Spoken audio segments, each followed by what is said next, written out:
Shark tank India, ये सुनते ही आपके दिमाग में क्या आता है? ये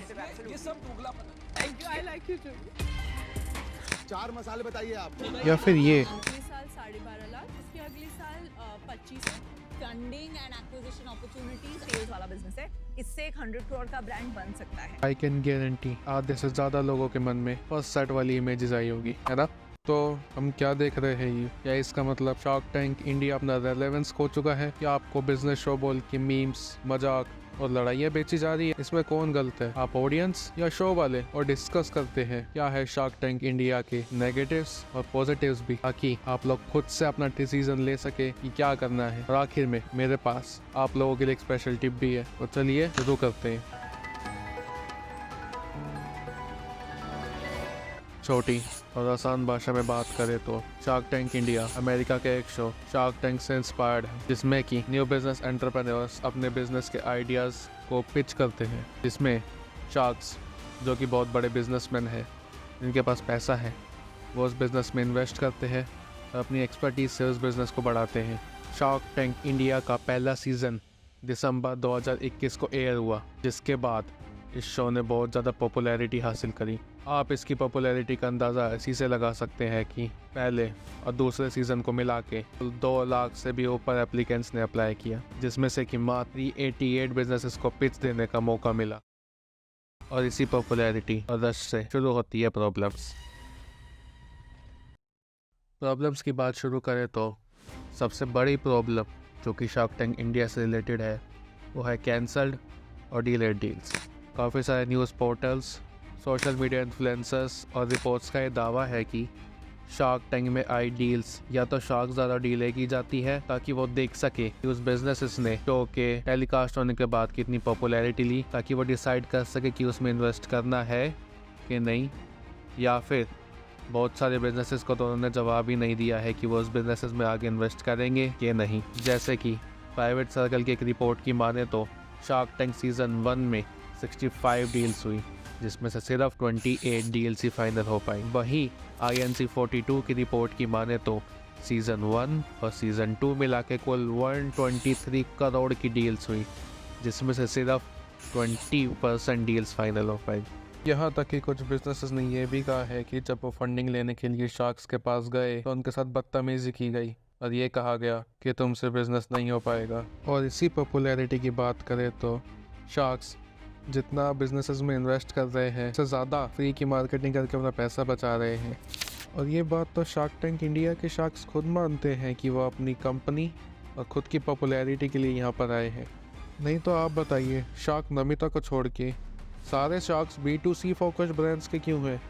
चाहे वो मामाअर्थ हो, शुगर हो या बोट। और मामाअर्थ की गज़ल अलग के तो क्या ही कहने। मामाअर्थ की गज़ल अलग ने शार्क टैंक इंडिया में मात्र 40 लाख की इन्वेस्टमेंट करी और अपने 17 करोड़ का IPO निकाला। इसके बाद वो कभी आई ही नहीं। तो आप बताइए, क्या ये इन्वेस्टमेंट थी या सिर्फ अपने IPO के लिए मार्केटिंग?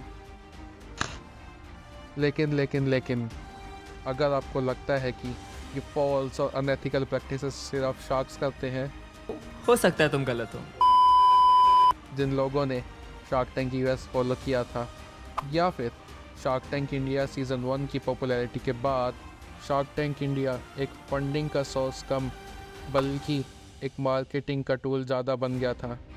जैसे कि सेम रिपोर्ट के अनुसार रेयर प्लैनेट नाम के एक स्टार्टअप इंडिया में 65 लाख के बदले 3% इक्विटी देने की डील की थी।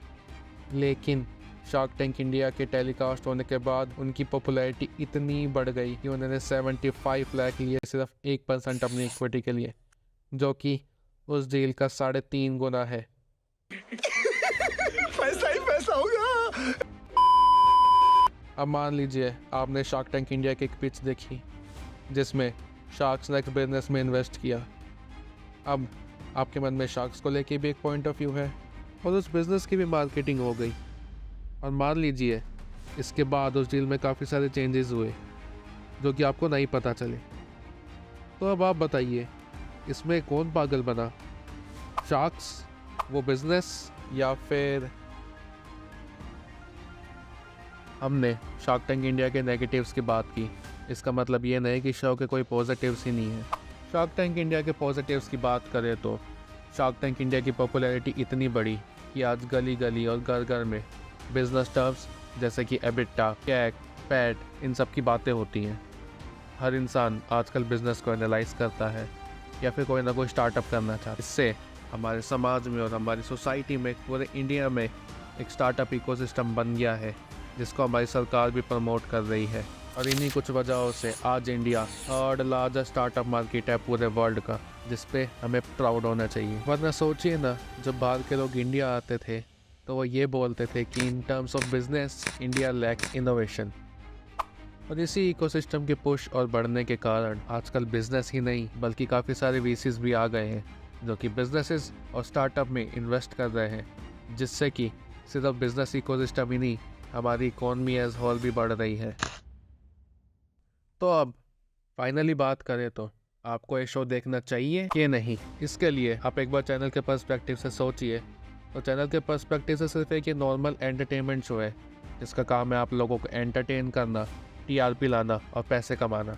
ज़रूरी नहीं कि टीवी पे पूरा सच दिखाया जाए, लेकिन वहीं इस शो से आप बिजनेस और बिजनेस रिलेटेड चीज़ें सीख सकते हैं, देख सकते हैं कि एक बिजनेस कैसे चालू करते हैं, कैसे डील्स होती है, या फिर बिजनेस के स्टार्टिंग में उनके फाउंडर्स को क्या क्या प्रॉब्लम से गुजरना पड़ता है। अब आप लोग इन फैक्टर्स को कंसिडर कीजिए और सोचिए कि शार्क टैंक सच में क्या आपके लाइफ में कोई पॉजिटिव वैल्यू ऐड कर रहा था या नहीं। क्या आपको लगता है कि मुझे कुछ और फैक्टर्स को कंसिडर करना चाहिए था? प्लीज़ मुझे कमेंट्स में बताना, क्योंकि योर वॉइस मैटर्स। और अगर जानना चाहते हो कि आप लोगों ने कैसे एक बच्चे को मार दिया